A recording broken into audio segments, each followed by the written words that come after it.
Welcome everybody.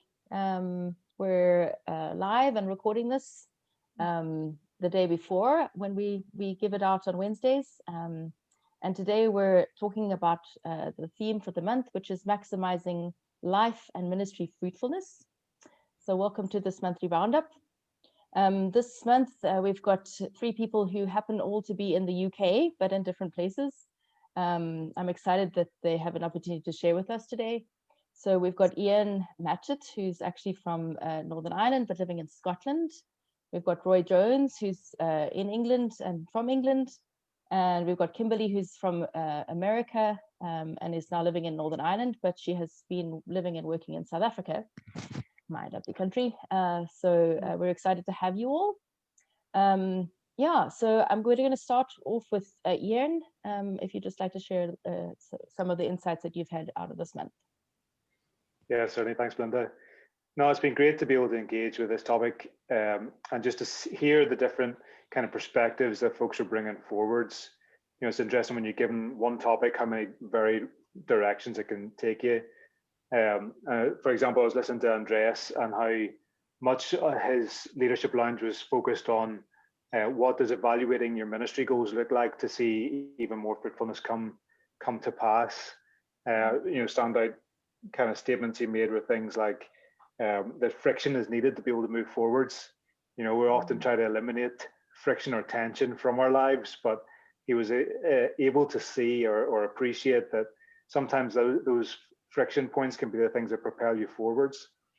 Or he was also highlighting just the some of the mistakes that were made in the past of you know, having an aspirational goal, and as a leader, that responsibility we have of what we say publicly and the effect of our kind of words that he was describing the time for the 2012 Olympics in London, where he had this thing of, let's see as many Norwegians come to the UK as possible, and for him it was aspirational, but he realized on retrospect that a lot of people took it as a God mandate, the target, and so whenever they didn't reach the goal that he had put out there, there was a lot of disappointment that he had to work through.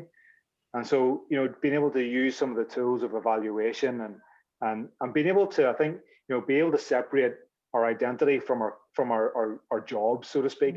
There were, you know, he wasn't kind of down about himself, like, oh, I'm a failure, but being able to say, well, I made a mistake that I can learn and grow from it. And being in that place of security in yourself to be able to do that well, I thought was fantastic. Also look at some of the LDX talks. The girl, I've forgotten her name, she's talking about debriefing about unpacking your backpack. Yeah, Alison's one. Alison, and being able to, sometimes you think, I didn't even realize that was in here. We did that a couple of weeks ago, looking back on the year and taking month by month, and you forget things that happened and realize that that's probably baggage I've carried with me this year. So being able to take it out and say, well, do I want to keep carrying this or not? So I thought that was great. Then flicking on to the drop-in, the folks who were on that call were really engaged more with what does debrief look like from a member care perspective. And again, that's probably if I think about the word debrief, the context that I've used it most in terms of people who have been through tough seasons of life and needing to kind of process something specific. And again, it was great to hear the insights. You know, Miranda was talking about the tension of, you know, Jesus saying that he's called us to live life in the full, but yet we're also called to lay down our lives. And some of those kind of wrestles that we go through as people. So yeah, I really enjoyed this month and all the various content pieces that have come out to help kind of process and see, you know, not only, like I said, reflect and be able to acknowledge our core identity as believers and as sons and daughters of the living God, but then also being able to honestly appraise what does our jobs look like this year and where have we done well, where can we celebrate success, and then also where can we improve upon for going forwards and be okay with that. You know, the amount of times I've said to folks as a leader, can I see you in my office, please? And that look of dread that comes over their face, you know, and often I do it just to say, you're doing a great job.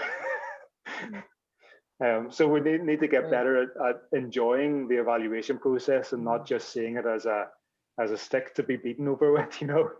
Exactly. So that's some of the takeaways I've had this year, or this brilliant. month. That's brilliant. Yeah, and I really enjoyed Richard Leakey when he, in the drop-in discussion, when he just talked about the W's, you know, the what went well and what went wrong, and I was like, that's just perfect. That's exactly what we just need to look at those two things, and we're able to evaluate so many different areas. So that was a good insight that I had from that as well. Roy, you wanted to talk a little bit about the 360 evaluations with us. Yes, Belinda. I was impressed when you gave your talk at the beginning of the month, when you said how worried you were about having the evaluation, and yet you came out so well in it. And I think that is a current thing. We're all worried about what people think of us. As Ian just said, you know, when he asks to see somebody, their face drops. And I think that is just one of the reasons that this 360 is so useful, because we do need to see what we're doing well, and also what the people that are working with us, for us, if you like, what they see as our shortcomings. You know, I didn't come into YWAM till I was 40. So I had many years of working in a secular environment on the railway. And I had some good bosses and some bad bosses. And in the end, I became a boss myself. And, you know, it's so different when somebody's paying you to do a job.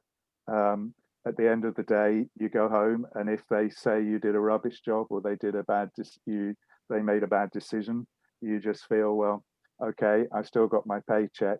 I can live with what they say. But in YWAM, we're all equals in one sense, because we're all living by faith. We're all depending on others to support us. And it is important that as leaders, we have the godly character in our leadership skills. And I think that the 360 helps us to see where we fall short, what we could be doing that is better for those who are actually serving alongside us, not under us, they're serving alongside us. And I really encourage anybody who's even half considering doing one of these evaluations, let's do it. Let's do it in 2021.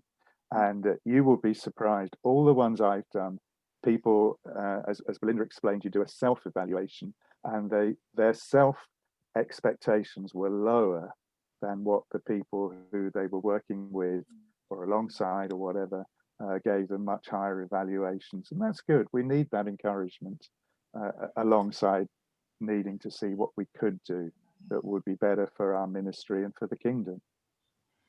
That's great, Roy. And as I said in my LDX, Roy is actually available to do 360s for people, for teams, and they're downloadable on the website as well. So we're excited about that opportunity that you have through the ELLC. And the other reason we chose this topic for this month was actually because at the end of the year you can do some sort of evaluation or debriefing, and so Steve Mayer's article is actually brilliant if you wanted to do some sort of evaluation as a team in this month. But also he's done very many different leadership letters in December, and every year he does some sort of different debriefing evaluation that you can do at the end of the year. And actually I've done a couple with some non-YWAM friends over the years, and it's been really good. So very encourage you guys to do that. That was why we chose to do this topic at this time of year. Kimberly, you had some insights that you wanted to bring after listening to all the stuff and watching everything this month. Yeah, there was so much great content. I was really blessed by this month quite a bit, just reading it, watching it, inviting actually my sister-in-law to participate some of it with me. And it just was fascinating to me what people take on when they hear the maximizing and strengthening our fruitfulness. What was the title again? I'm mixing it up, aren't I? and maximizing life and ministry fruitfulness. Yeah. Yes, those words. Just taking those words and then how people were taking just the internal process of that and the external process, and just gleaning the wisdom of so many people in our community. I was really blessed by it. And I think when I was processing it and hearing it and saying, okay, God, what would this look like in my life and the life of the community I'm a part of? I was really reminded about John 15 and the abiding in the Father and the fruitfulness that can bring. And then just reminded of the fruit of the Spirit, just this love, joy, peace, patience, the other ones we're all supposed to know. And just how it is that when we evaluate ourselves and evaluate our ministry, particularly in years like 2020, where I think for some people it was a very busy year, but for many of us, it was either a year of heartbreak and boredom or some kind of mix. So as we evaluate the year, that was something that I really felt the Holy Spirit remind me of what does the fruit of walking in my Spirit, what does the fruit look like when you abide in the Lord, both internally and externally? What's happening in the inside of us, and then how do we let that be released to the world or invited in? So that was probably my biggest takeaway. And so as I was looking through all those incredible blog posts, particularly, those are what struck me as I was asking, kind of changing the questions a little bit for myself in regards to that. Like, what did gentleness look like for me in this year? What did patience, peace, understanding, long suffering, all these things, what did they look like externally in the ways that I was able to serve, but internally as well? That was a huge thing for me. I'm very thankful for that. That's great. And it sounds like you were kind of doing a sort of debrief in those different areas of fruitfulness. So that's really exciting. Yeah. Yeah. And I think this is what that invited into, just many different aspects of our life. Exactly. We're not just one dimensional, but many dimensional, many different facets of our life. Exactly. That's great. Ian, you do debriefings up in Seymour. Did you get any new insights this month out of that, or have you got some stories to share with us about the benefits of debriefing? Yeah, sure. I mean, like I said, one of the ministries we do is called Homecoming, where we invite folks in for 2 weeks, basically pampering. So it's usually folks from the frontiers to come in for group sessions, debriefing, and various prophetic ministry and all sorts of stuff. And there's been a few, most of these folks who've been through really tough seasons. So they've come the typical salt of the earth of folks who have given and given and given for years, and haven't seen a lot of fruit because they've gone to some of the hardest places to live and minister in. And so, it's been interesting just to see how open folks are. Some are there because their spouse has wanted them to come, or, we're all in various stages. Like Erin said in the drop-in last week, they were all in different stages of readiness to debrief. And so, for example, I've had folks who, like, he had a debrief with a guy, and he talked and he did what he knew he was meant to do. Like, he talked through the process and whatever else, but you could tell there was no heart. There was something that was closed up that he wasn't ready to get to yet. And that was fine. As a debriefer, it's not my job to make him do something, but just create the space for him to engage with what he wants to. And so, we went through the motions of the debrief, and then say, okay, let's just wait on the Lord and see if there's anything else he wants to bring up. Basically bringing it to a close, And it was at that moment, just a few seconds worth of silence before the Lord, where he was ready to turn that key and to unlock what was really going on under the surface. And it just broke for him, and it set up 2 weeks worth where he says, I'm not a crier, but every day for the next 2 weeks, he was in floods at some point, both about taking off burdens and things that were really tough, but also appreciating, there was reconciliation with relationships. There was other things that happened because he was then in a place of tenderness again. And so seeing the powerfulness of that, seeing the fruit of being able to be acknowledging our human, acknowledging the weakness that we have. We don't need to be superstars as missionaries or as Y-bombers. We don't need to be the answer to everybody's problems, but being able to be real and say, this is what it can be. It was really it was one of those moments where you think, God, thank you so much for the opportunity to minister to this guy. So yeah. That's brilliant. That's brilliant. Kimberly, Roy, I don't know, have you ever been through a debriefing? What do you kind of think about debriefing personally? I had my first one this year, actually, in January, and it was brilliant.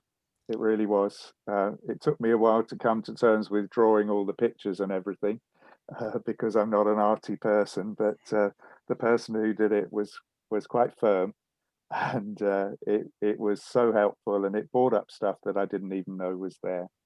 So I'm very, very thankful for that. Good. Yeah, it's powerful. A lot of I have been debriefed. A lot of my experiences, particularly with women in trauma, I'm a rape counselor, a rape crisis counselor, and so one of the biggest things for debriefing that I have found is that it's not just in our mind; it's mind, soul, body. We're whole people, and so debriefing needs to take every part of that and bring it before the Lord, and all the different, there's incredible different strategies, and I think a lot of those have been outlined this month, and so I'm really thankful for that, and just remembering we're whole people. And Ian, I love what you said, we're not meant to be superstars.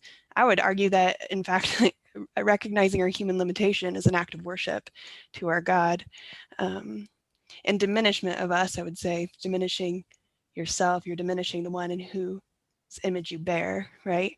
So recognizing our human limitations and allowing God to transform those is just a holy, holy, sacred space. Oh, that's great. Yeah. Well, I had an opportunity. I mean, I've been debriefed as well, but I had an opportunity recently. I've been trained in debriefing. I've debriefed people, mostly online actually, and I got contacted by two girls who had just finished a crazy Middle East trip during COVID. And God told them to go to Bosnia and get debriefed. And he specifically told them there's a woman there who will debrief you. And they looked online and they found the YWAM Bosnia Herzegovina Facebook page. And I'm not on there like as a sort of anything, but I had liked some things. And they just said, we know it's her. So they contacted me like randomly out of the blue. Hi, can you debrief us? And I was like, sure, come.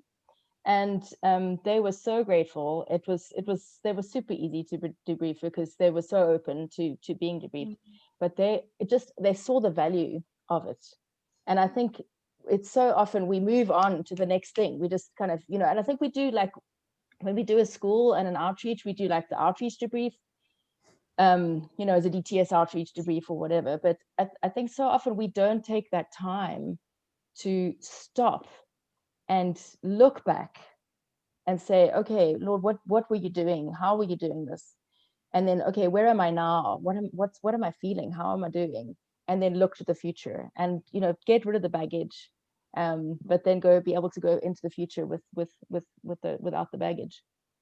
And so it was actually, it's encouraging me also. I don't necessarily get debriefed as much as I probably should. But yeah, if you're in a transition period, if you're moving from one thing to the next, debriefing is really important.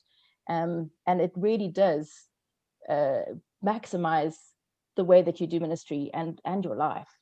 I mean, it's not, we didn't choose that topic just randomly. It really is the truth. Yeah. Does anyone else have one last maybe thought before we close off? Yeah, I was just thinking, we had a guy called Peter Vardy who came to speak to YWAM Scotland a couple of years ago, and he runs a car dealership. So he's a Christian from a long line of Christian car dealers. And I see a lot of similarities with Peter and with Andreas, or YWAM Norway guy, in terms of the vision, but that sense of saying, well, we want to review what we do so we can do it better. And I think for us as YWAMers, that mentality that we're here because we want to see the gospel preached, we want to see people come into a vibrant relationship with Jesus, and just being radical. It's a dangerous place to be, especially if we don't review how we do what we do. A lot of brokenness can happen, and we get fearful of doing the new thing. When in actual fact, if we took the time to review, like you said, with what Richard Leakley was saying, there's that reality of what went well and then what went wrong, so that we can again do the radical again. Go. So Peter would say, one of the successes that he's had as a car dealership is that a lot of the traditional ways of doing car dealerships, they would plan very well and know what was going to happen before it happens. Whereas he's already taken the car out and is halfway down the racetrack. And yes, sure, a wheel might fall off, but they're halfway around the racetrack and they can fix that. You know, and there's something about that radicalness that I love, that attracts us as YWAMers to do the new thing in new ways. But yet keeping us from hurting people, keeping us from being walking wounded ourselves. So I think, you know, like you're saying, with that maximizing fruitfulness and our life, it's very valuable to be able to say we don't need to sacrifice ourselves, but we are called to be waymakers. And so I think that's a great thing to be able to put these things into practice so we can keep each other going well. That's great. Thanks, Ian. That's great insight. So just one last thing to say before we end off, and that is this monthly roundup is actually a podcast as well, and it's on all major platforms. So this is the 4th month we've been doing them. All of the other ones are already on anything that you can get a podcast on. So look out for this. And those of you that prefer podcasts, you can listen to us rather than watch us. So yeah, thank you so much, everybody. It was great having you, and I'll see you guys next month.